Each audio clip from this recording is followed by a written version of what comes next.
വയോജനങ്ങൾക്ക് വേണ്ടി ആദ്യമായി വയോജന വകുപ്പ് രൂപീകരിച്ച ഇന്ത്യയിലെ ആദ്യത്തെ സംസ്ഥാനമാണ് കേരളം.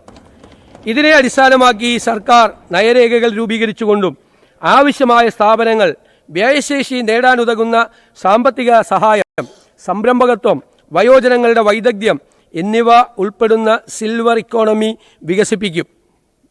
സർ, വയോജന വകുപ്പിൻ്റെ പ്രവർത്തനങ്ങൾക്കായി 10 കോടി രൂപ വകയിരുത്തുന്നു. അടുത്തത് കെയർ ഗിവർ പദ്ധതിയാണ്.